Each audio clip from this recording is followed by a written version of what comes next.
Well, welcome back to the New Adam podcast. I'm back with Brett. I've been apart for a while doing other interviews and other conversations. But before we begin, wanted to point out that Man in the Mirror is releasing its State of Young Men 2026 any day now, in fact, any week now. And it is a free report we give. As I often say, it's Barna level research. It's really high level research. Speaking as a researcher, it's not just an amalgam of fun websites. It's actually really deep research into what's going on with men, as we say, under 40 today. And there's all kinds of things. And if you want to be aware of what's happening in the context of ministry or life or raising kids or anything, go to maninthemirror.org. And there is a free sign up there. It'll just go right to your inbox for free. If you want a hard copy, you pay a few bucks for it, for the printing. But if you just want the electronic version, you can sign up for free. maninthemirror.org. All right, Brett, how are you, man? I'm doing good. So you got married? I did. I got married. Congratulations. Married. Thank you. Yeah, she booked the we have two cats too. She booked the neutering appointment and the vasectomy appointment on the same day. I'm not even kidding. The calendar Dude, said, you gotta warn me if you're gonna say stuff like that. Oh my goodness. The cat said vet and urologist the same Oh my day. gosh. That's so funny. Make sure you go to the right. Make sure you go to the right one. That's true. I come back with a cone on my head. That'd be perfect. My wife would love that. That's right. No, that's right. Yeah, got married. That was amazing. Women are. I've started to describe it as women are like a level for your life. If you're, this is how I'm trying to tell my boys. If you're raised right and you're living alone as a man, you should be okay. Like you shouldn't be living in filth. You should know how to cook for yourself. You know what I mean? Like it should be okay. Like I know a woman will walk in and say no, it's not, but it should be okay. And when a woman comes into your life, it's this leveling. It's like, I mean, she's out there right now going through the kitchen because I had no idea where to put things, and it's true. And I had the things, and they were clean, and they were mostly clean in the right spot. And you know where they are. Yeah, I know where they are. That's right. Yeah. But it's like a woman's a level, like literally and metaphorically, things in my house are getting like straightened and like put in the right spot, and it's been really sweet to see that in my life again. Yeah, that's great. So you said a really cool thing to me a few weeks back when we were talking about it. When you got engaged, actually, do you remember what you said to me? I said, how do you feel? And you said, you didn't. This wasn't the word you used, but you said relieved was basically what you relieved. said. Yeah. Yep, so say more about that, because that was. Yeah, it's interesting because when you get married in your 40s, put it this way, when you get married in your 20s, you're always getting married on someone's potential. So everything is, I think this person will be, right. And you're forgiven for not always knowing, right? If this person has everything in together. When you're dating in your 40s, the mistakes have been made, and some of the patterns have been set and refused to be broken for both parties. Far more about compatibility problems, and your allergy to how much you're willing to tolerate is much lower after a broken marriage. For everybody, like everyone just feels like I don't want to. I want to make sure this is exactly right. So no one's rushing, and people get stuck in that I don't know phase. But really, what it is everybody wants to get remarried, but nobody wants to risk another bad situation or another challenge, and it could be you. Maybe I'm not ready. Like you have all these doubts going on. Uh, and I remember when I met Jess, we started dating. She was far more aware. Like she was like, "Yeah, I could get married pretty quick." And I just said, "I'd like to wait a while, like a year, which is normal, and it wasn't super long." And she said, "Why?" And I said, "I actually want to see what I'm like in this Mhm. situation." I said, "I'd like to stress test me, you Yeah. know, because it was like I don't know. Maybe like an athlete, like they got the NFL Combine just happened. Like I feel like I've prepared in the gym for like being a good man in a relationship, but now I was having to be one, and I was having to sacrifice things I wanted to do for her, and like all the process you go through. Yeah. And you got to figure out, like, are you okay with that? Are you okay with that? Yeah. And not everyone is, or you know, it's just it's amazing how selfish you are in your 40s. I'll put it that way. Yeah. Just enormously selfish. Do you think you're more selfish, or do you think you're just you're less, you lie less about it? Y- You know what I mean? Like when you Definitely marry, lie less about it. you know what I mean? Like when I was in my 20s and I met my wife, and she was, you know, funny and outgoing and attractive, and like uh we connected on our sort of our backgrounds of growing up in the church, but having some, faith difficulties as young adults, and all that entailed, and so we like really connected. But like there's a lot of stuff that I convinced myself about her, and a Mm, lot of stuff that she probably convinced herself about me, that yeah, like we spent the first 5 or 7 years of marriage like getting honest about. yeah, Like, yeah. I remember I had a distant family member come down and visit us, and fiance, and her fiance talked to me about all these things about her that had to change. Mm, And I remember looking at him and I'm like, dude, if you can't love her the way, exactly the way she is right now, like you can't guarantee anything about her is going to change. And no, well, I'll guarantee you this stuff's going to change, but you're not going to have any control over it, no control. Yeah, But and I don't. They're still married today, so I guess it worked out okay. But like you gotta. So anyway, you yeah, get older. I think you lie. You're just more honest about what your capacity is and what your tolerance yes. is.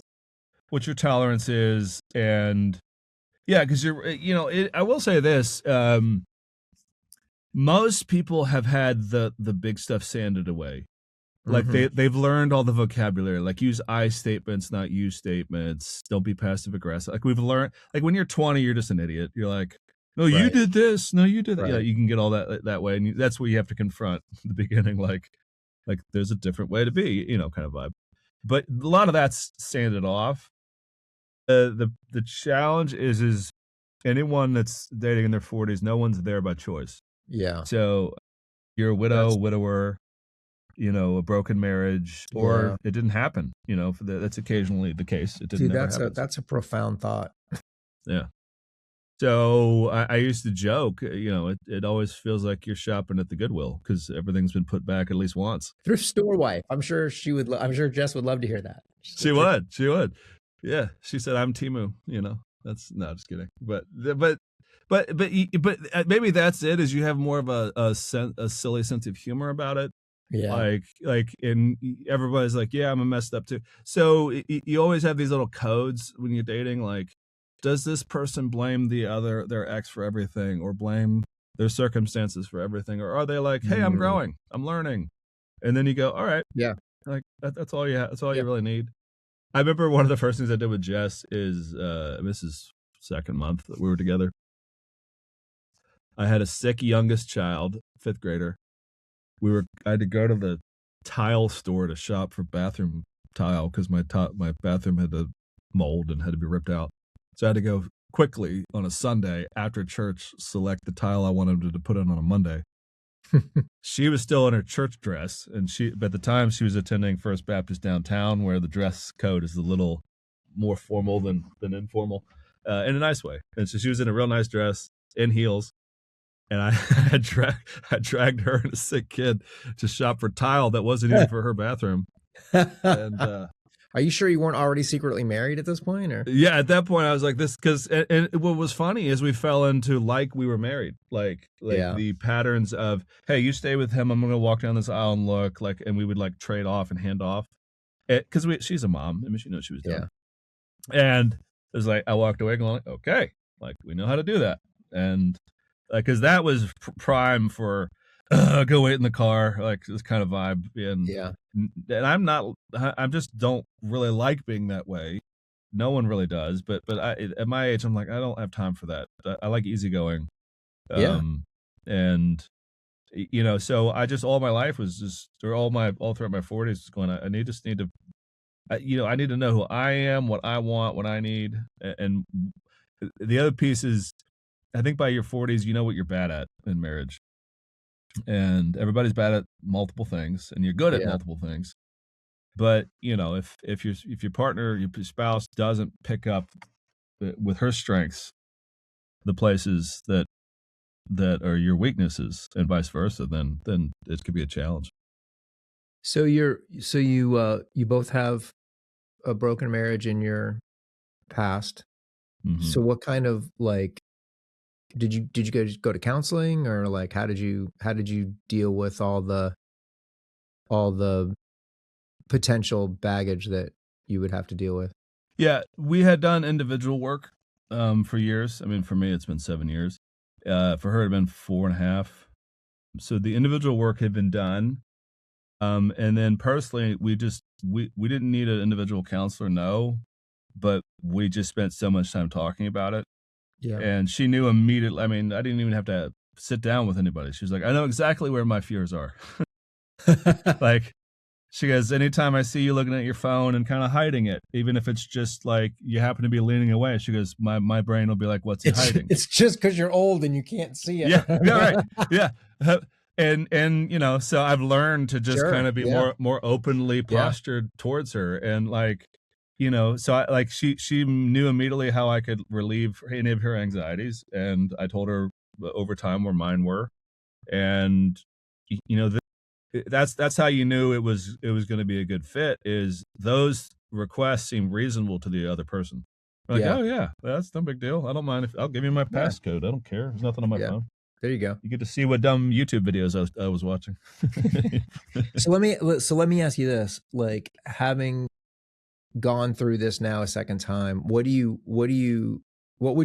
advice would you give to somebody going through it the first time? Like now that I've done it, your first marriage is, like you said, it's always on hope, on based on hope and the best Potential. the best case assumptions, yeah, Yeah, yeah, yeah. potential.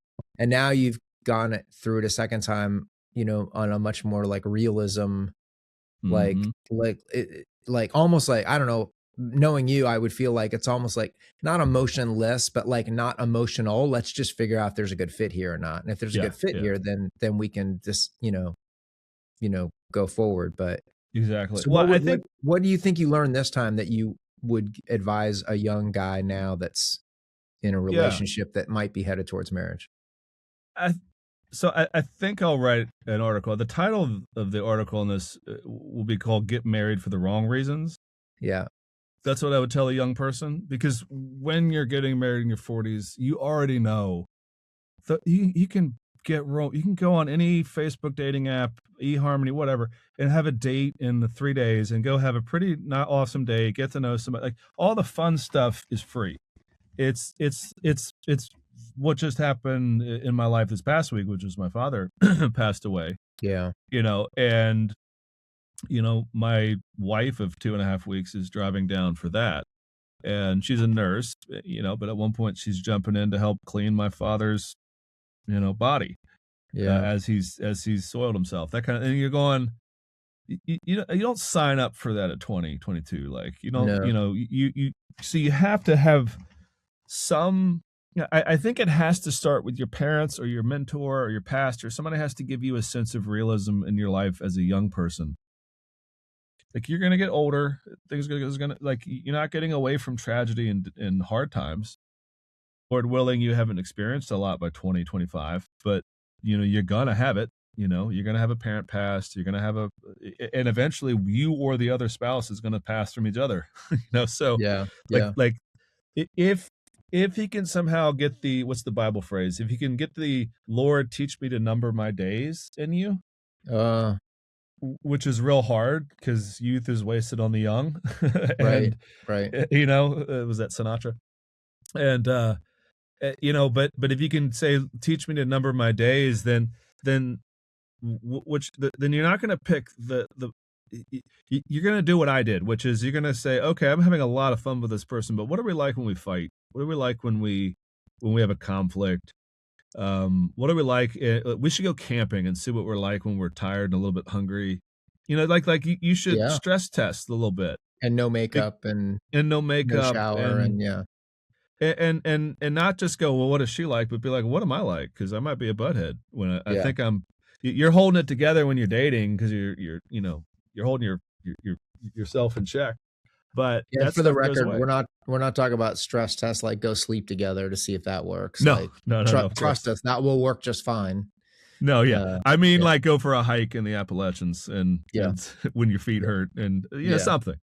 Like put your or have a long talk about finances or like get into that kind of Yeah. thing. It doesn't sound very romantic, but honestly, I think most people, if they get that sense, will understand that the romantic stuff is amazing. But if that is built into a framework that allows for the chaos of life and the tragedies of life and the ups and downs to know, okay, I got my person that's with me the whole time, then you're on good footing. Yeah. I think a lot of folks get married and they do the good really good, and they're shielded because they don't have a lot of bad yet, and then when the hard times hit, they're not, Right. they haven't built that relationship. It's interesting. It almost strikes me like the best age to get married is this whole thing about getting married young. Hmm. Like I almost feel like maybe that is a really good advice is to Yeah, get married young when because you're still forming as a person and you can form together. form Um, together, learn routines together. yeah. Because like when I you're mean, in I your got late 20s, you've literally had a chance to get set in some ways that that may be fine. Like you just said, you may be fine as a bachelor, but um, as a married person, things do have to change. And if you're 10 years into adulthood, you can be a little prideful about the adulthood that you've built yeah, and yes, yep. and not humble about it and recognize Oh, that's a big thing in the 40s. Yep, I can speak to that because yeah, both of us have our own houses, our own incomes, our own 401ks, our own Amazon Primes, and there's yeah, this whole like, well, how does that? And we're bringing it all together, but like, yeah, if you get married young, that stuff happens. You get to merge your life together at a time when your life is forming itself. I mean, I got right. married pretty young. I think I was 24. Yeah, like all this stuff. I mean, I always joke. I learned how to cook because I got married. I didn't really. I learned. Knew a couple of recipes, but I would just watch food TV because it was more fun to cook for as a couple. Yeah. Well, I got married at 24 also, but my wife was a little older. She's 6 years older than me. So, um, don't tell her I told you. But it's interesting. I go to a church with a lot of young college students and Bible college students, Okay. and they are like eager to jump in and get married. Like they don't even date; they just court. And and so I was sitting last night in my small group. We're recording on a Monday. My small group meets on Sunday nights, once a month, and so one of the guys in the group is engaged, and he's probably 20, 22, 23. But I'm sitting there with my buddy who's a retired state trooper, in his late 60s, and uh, he's on his it's not his first marriage either. It's not his first marriage, it's my first marriage. But I'm 34 years in to married life, and this young guy is just, and he's a good guy. He's a really good godly guy, but he's like talking about stuff in marriage like an expert. 34 And minutes. Yeah. yeah, Yeah. and he's not even married yet. And my friend Tony and I are just, I mean, literally there were a couple times where we literally burst out laughing. And he's like, "What?" And we're like, "We can't even tell you. Like Yeah. we we could tell you, but it wouldn't make any sense Uh-uh. to you. You got to No. get in it and see what it's like." But Well, that's the value of hanging out with old guys. It's not, absolutely. one of my favorite, I found this on Facebook.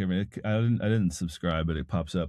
And it's like old country boy fishing. And it's usually old black guys fishing in the deep South. And if you're from the South, you know exactly the folks I'm talking about. They're on Yeah. every bridge, Oh like yeah. just out, just having fun. Yeah. And they're usually like salt of the earth guys. Oh yeah. And this guy goes out and interviews them. And one of his favorite is he asks them about marriage. And these guys will go on for 30 minutes. And it's all true, but none of it is what you'll find in a textbook on marriage. Yeah. Like, and it's just That's like, fascinating that you said that. I live where I live. We have a lake in Sanford, and there's, like you said, there's probably 40 people out fishing every old day, codgers. Yeah. and it's probably 80-90% black guys and women Yep. too, Yeah, sure. and but they are, and it would be fun to just to walk around and interview folks because Oh, yeah. everyone's super friendly. But that would Super be, friendly, yeah. been through life. That's the guys you got to hang out with when you get Yeah. married. Yeah, that's good. That's good. So you sort of dropped the second part of your little bombshell here. So your dad passed away this past Yeah, week. from honeymoon to hospice. That's right. Yeah. Yeah. Yes, very suddenly. Talked about it briefly with Jake in a podcast that's coming up before this. But yeah, the story was my father had CLL, which is a leukemia. The L, one of the middle L is leukemia. It's a blood disease, blood cancer, I should say. And it's as I was told originally, there's two types. It goes very fast and it just kind of creates cancer all over the body, or it can go slow and there's treatment to slow it down. And my dad had kind of like a medium speed one. We thought it was slow though, which is why it was more of a shock for us. Um, this is how I understood it, which is, he had a sarcoma on his bicep, which they were trying to take out a couple times, and that always seemed obviously important to take out, but honestly more cosmetic, like let him be able to use his arm for golfing and stuff. And just a couple weeks ago, yeah, I took him in for another like redo of that sarcoma surgery. This time they're going to cut a little deeper to get it all the way out. And in the recovery, he just started saying he was having trouble breathing. Went to the hospital and did a scan, and they were like, "Yeah, your lungs are full of cancer." Oh, Which we're a little bit like, what? Kind of, how did that happen? yeah. And as I've been told, that's kind of what CLL does. Is it's like it's just suddenly it can be everywhere. And they think it might have been in other organs as well. Yeah, but it's happened so fast that the hospital that was doing the sarcoma surgery didn't even notice it. So it went from, well, we think we have a few more. Like this is since I got married like 4 weeks ago. It's like it went from, well, we think we have a couple more years with dad, to, okay, we think this might be our last year or two, to, okay, no, seriously, this is our last reunion in July, to, oh, he might not even make it, to, you guys should get down here this weekend. Like all in a span of like what felt like 48 hours. And I had been down there enough to take him to trips and to visit and stuff. So I knew he felt a little weak on his feet, but he seemed strong. I mean, he walked Yeah. himself into that surgery. You And said he bought golf clubs a few weeks ago. yeah, he just bought golf clubs for himself. Yeah. And I mean, in the way all that rounds out is it was very sudden for everybody, but we all got there to the hospital and we all got to say goodbye in the right way. He got to talk to us and he got to express his wishes, because he hadn't even like laid out how he wanted to be married, like all that stuff. Like, and it's just nothing. He didn't have a will. I mean, it's a bit of a that part he should have had handled, but it's just like it's classic boomer in the sense of like he just thought, I got a little longer, like I'll handle it. I'll get to it. Yeah, no fault there. And so, it just, for the family, it just went from, oh, very fast goodbye. But thankfully it was slow enough that we all got to say goodbye, but, for my mom, it was, she thought she'd go first, I think, is how she always would have said it. Yeah. Um, and then, we'd take care of dad. And then, it's been hard on her. Um, it's hard on anybody. They were married for so long. It's been hard on my brothers, and but a lot's come out of it. I think one of the biggest reflections I've noticed is that, we're three brothers, and we all tend to process it. Our family dynamic is very classic. I mean, older brother is the kind of I wouldn't say controller. He's the leader. There you go. Younger brother is more the when he doesn't act like the baby, but he acts like, the one who jumps in to help the older brother. I'm classic middle. I'm middle child Gen X. So I'm just like, playing on my phone in the corner. Growing up, that would have been me. But in this case, like, all of our dynamics actually worked, and played well together. I let them handle the things that they wanted to handle from, like, the business side. There's a lot of business involved with somebody passing away. So it's been hard, but it's hard on the family, for dad to suddenly not be a part of our lives. Yeah. Yeah. When, my dad died 7 years ago, and actually he had CLL when he died. He didn't die from it, but he had it. Oh, wow. And I was getting chemotherapy for it, and, but ended up dying from heart failure. But, one of my big feelings when my dad died was, and we talked fairly often, Yeah. at least once a week or a couple times a week. But I've talked to people that, that don't have any contact with, hardly any contact as adults with their parents, once a year and not that there's any animosity, they just lives in different directions. But I just remember wishing that I had, had more conversations and been more the guilt intentional. piece right after. Yeah. Guilt or like regret. Yeah. Like, oh man, that would have been good. And I still, almost 7 years now, there's still probably once a month or so I think about, I would love to call my dad and talk to him about this. Usually it's something good, like, oh, I'd love to tell my dad about this thing that one of his grandkids did or whatever. Right. And, just that millisecond of, it's like it hits. Yeah. Forgetting and then remembering and then grief. And then, you move on. But it's funny. My dad was a classic boomer, meaning that was the one real complaint. Complaint's the wrong word, but it was if you were to go back and interview 16-year-old me, it's like, what do you wish your dad did more? It'd be like talk about stuff. He was a quiet man. He was like his mother.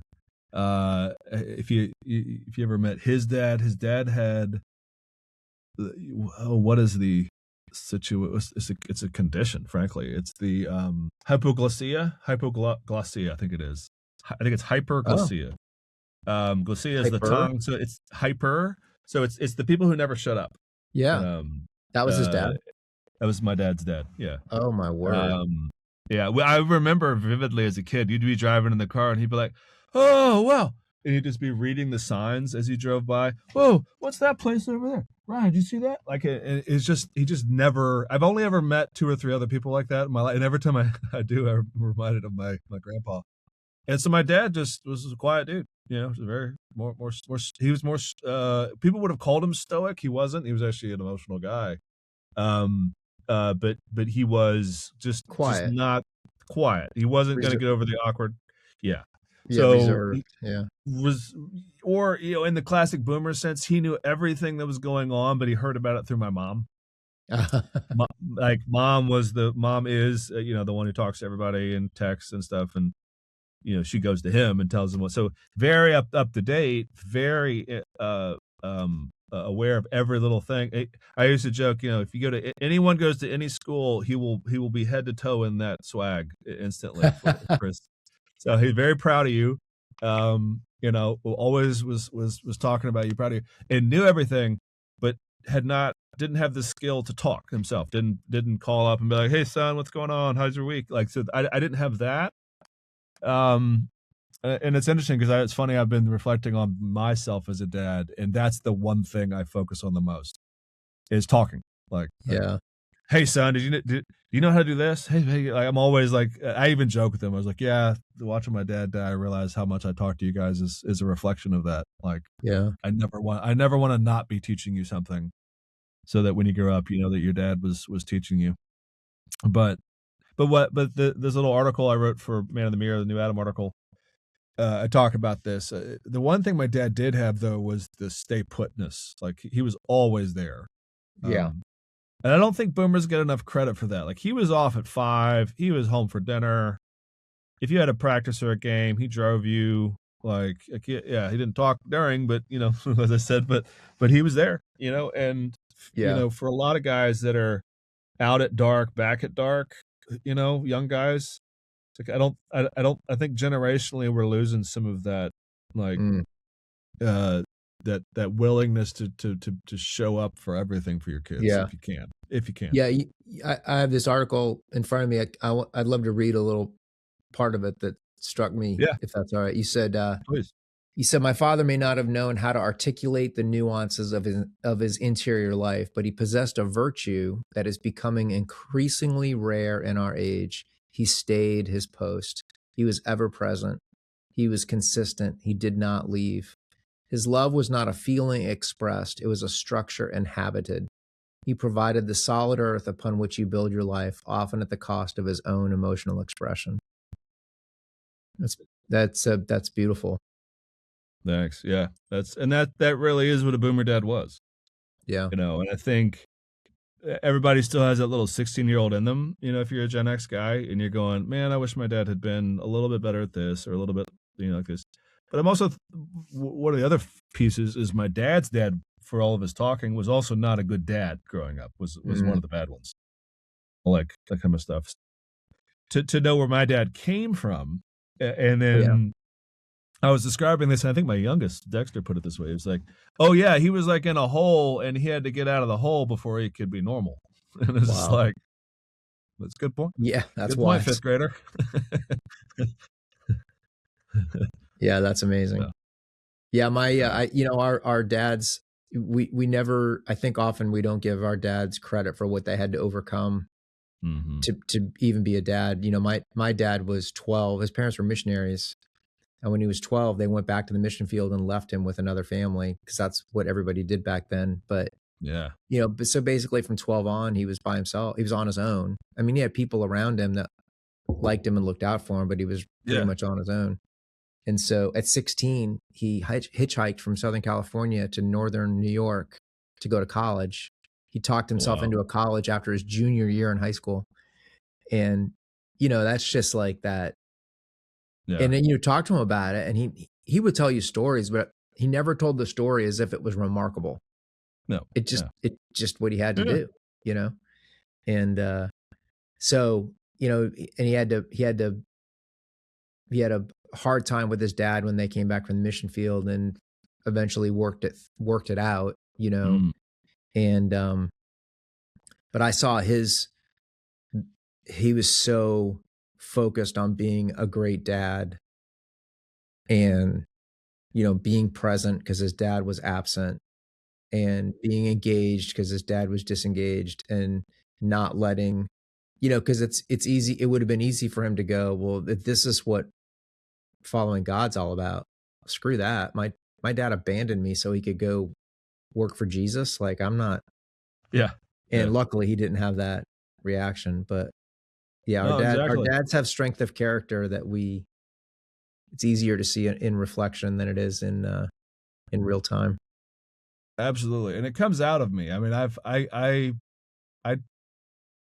he did teach me that because I've never missed anything with my kids. Like if there's maybe one time and I've apologized for a week about it, kind of thing. It was probably a practice. But he Yeah. gave me that, and Yeah. you realize that after the fact. And I think that's the odd thing or the surreal thing about your parents dying, particularly when it's your dad, your gender.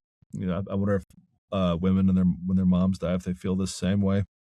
Because like when it's you, it's like, oh, I'm next. And what did he leave? And what he left you is now final. Like, because there's nothing else to give. Like, And so you get to kind of get, you immediately stop pivoting to, oh, I wish he was young again. I wish he was still active. I wish it was this. And you immediately pivot to, oh, look at all the stuff he did, and it just becomes this amazing celebration, which has been an actual pleasurable experience, which you don't normally say in the context of grief. Yeah.